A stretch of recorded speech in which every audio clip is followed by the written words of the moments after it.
शिवसेना उद्धव बाळासाहेब ठाकरे पक्षप्रमुख उद्धव बाळासाहेब ठाकरे यांच्या आदेशानुसार तसेच शिवसेना जिल्हा प्रमुख रायगड शिरीषदादा घरत यांच्या नेतृत्वाखाली प्रजासत्ताक दिनाच्या पूर्वसंध्येला छत्रपती शिवाजी महाराज पुतळा पनवेल येथे भारत माता पूजन आणि संविधान पूजन व घंटानाद करण्यात आला। अनेक ठिकाणी घंटानाद करीत फटाक्यांची आतिषबाजी करण्यात आली। भारत माता की जय, संविधानाचा विजय असो अशा घोषणा देण्यात आल्या। भाजपकडून सुरू असलेल्या अनागोंदी कारभारामुळे देशाची लोकशाही आणि संविधान धोक्यात आले। हा धोका टाळण्यासाठी शिवसेना पक्षप्रमुख उद्धव ठाकरे यांच्या आदेशानुसार सायंकाळी छत्रपती चौकात भारत मातेच्या प्रतिमेचे पूजन करून संविधान वाचवाची हाक देण्यासाठी शिवसैनिकांनी घंटानाद करून सर्वांचे लक्ष वेधले।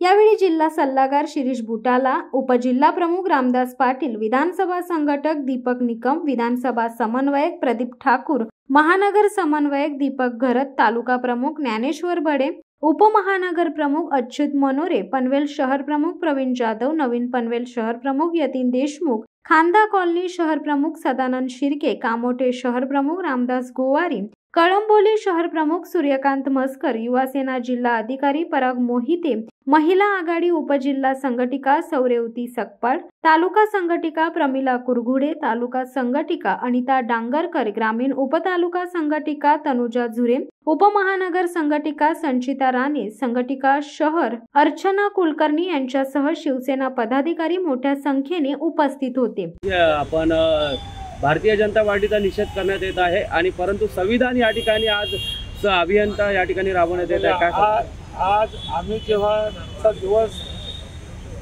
आजच्या दिवशी संविधान बाबासाहेब आंबेडकर साहेबांनी आज तयार केलं आणि आज ह्या संविधानाला आजपासून आजच्या दिवसापासून 25 तारखेपासून ही सुरुवात झाली आणि 26 जानेवारीला ती अंमलात झाली। पण ही संविधान ही लोकांपर्यंत पोहोचत नाही। लोकांना त्या संविधानाचा काय चाललंय हे जनतेला माहीत पडत नाही। म्हणून आम्हाला आमची सर्व उद्धव बाळासाहेब ठाकरे शिवसेना यांच्या वतीनं संपूर्ण महाराष्ट्रभर आम्ही संविधानावर भारत मातेची पूजा करून घंटानाद करून सुरू करतोय आणि जनतेला जागृत करतोय। हे आजचा दिवस आम्ही त्याच्याकरता आज निवडलेली आहे। संविधानाची आयशी की तैशी केलेली आहे की जेणेकरून आजच आता नवीन एक आता निर्णय जो केंद्र सरकारने काल घेतला त्या निर्णयाप्रमाणे कुलपती म्हणजे राज्यपाल हा कुलगुरूची निवड करणार म्हणजे संविधानाच्या मूळ तत्वाला हरताळ बसला गेला। संविधानामध्ये जे संघराज्याचं तत्व मान्य केलेलं आहे, संघराज्यांना जे स्वातंत्र्य दिलेलं आहे त्या स्वातंत्र्यावर या भाजपने आजच्या या संविधान दिवशी घाला घातलेला आहे। तो असा की पूर्वी कुलपती हा नेमणूक करत नसून कुलगुरूची निवड हा जे निवडून आलेलं सरकार आहे त्या सरकारच्या वतीने होत असे।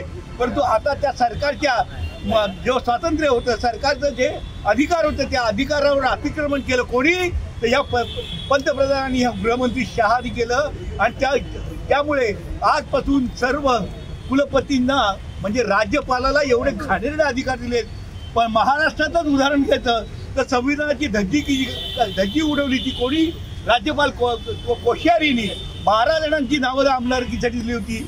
आज 2.5 वर्ष झाली 3 वर्ष झाली त्या आमदारांचं अजूनही सिलेक्शन झालेलं नाही।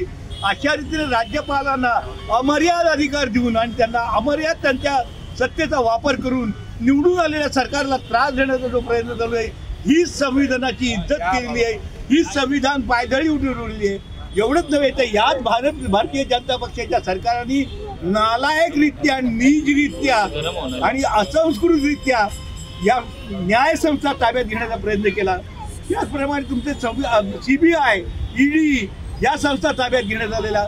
एवढंच नव्हे तर ज्या मीडियामध्ये अभिव्यक्तीचा स्वातंत्र्य आपण देतो की स्वातंत्र्य व्यक्ती विचारायला दे त्या स्वातंत्र्यावर सुद्धा घाला घालण्याचा प्रयत्न ह्याच लोकांनी केला आहे। इतके नालायक आणि नीच राजकारणी या 75 वर्षाच्या या देशाच्या काळामध्ये कधी मिळालेले नव्हते आणि ते त्यांनी यांनी आता परत एक निवडणूक, एक देश एक निवडणूक, एक रेशन एक कार्ड, काय एक देश एक रेशन कार्ड या सगळ्या योजना हुकुमशाहीकडे वाटचाल करणारे आहेत आणि संविधान तुडवणारे, ज्यांना डॉक्टर बाबासाहेब आंबेडकरांनी लिहिलेलं संविधान मान्य नाही म्हणून संघासारख्या लोकांनी सुद्धा संविधानाचा कधीही आदर केला नाही, संविधानाची पूजा केली नाही. प्रजासत्ताक दिन आणि 26 जानेवारी वगैरे आणि 15 ऑगस्ट हे सगळे दिवस कधीच साजरे केलेले नाही. त्यांनी तिरंग्याचा सुद्धा अपमान केला, तिरंगा कधी फडकवला नाही. आता कालपासून किंवा मागच्या एका वर्षापासून पहिल्यांदा संविधान आणि आपलं तुमचं हे तिरंगा लढवण्याचं त्यांनी काम केलेलं आहे.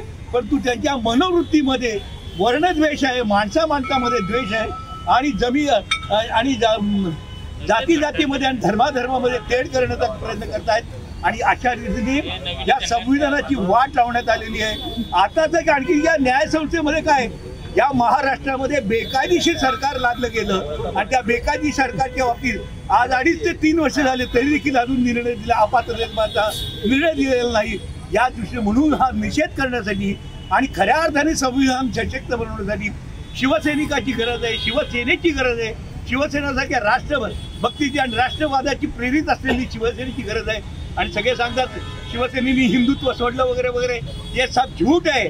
हे लोक मशिदीत जातात, तुमचे RSSचे संघ चालक मशिदीत जाऊन माळा वाटतात आणि त्यांना त्याच्यात चोप्या घालतात, चादरी येतात. हे सगळं तुम्ही केलं तर ते चालतं, तुम्ही हिंदुत्व सोडलेलं. पण तू कोणी शिवसेनेने केलं तर मात्र लगेच हिंदुत्व सुटलं. आता हे इतकं नीचपणाने राजवट करणारे या भारतीय जनता पक्षाला आगामी येणाऱ्या निवडणुकीमध्ये भले लोकसभेला आपल्याला मिळाला विजय पाहिजे तसा, परंतु तो विधानसभेला मिळाला नाही. आपली मानसिकता बदला, कोणाच्याही कुबडीने आपल्याला चालत नाही तरच शिवसेना जगू शकते. आणि हा शिवसेना प्रमुखांचा विचार होता म्हणून त्या शिवसेना प्रमुखांच्या विचाराला धरून आपल्याला आता वाटचाल करायला पाहिजे. एवढंच सांगून या संविधानाची धल्ली उडवणाऱ्या भारत सरकारचा निषेध करतो. जय हिंद, जय महाराष्ट्र. शिवसत्ता टाइम्ससाठी दत्ता मोकल, पनवेल. दे धडक बेधडक वृत्त देणाऱ्या आपल्या शिवसत्ता टाइम्स न्यूज चॅनलला लाल बटन दाबून सबस्क्राईब करा आणि बेल आयकॉनला क्लिक करायला विसरू नका.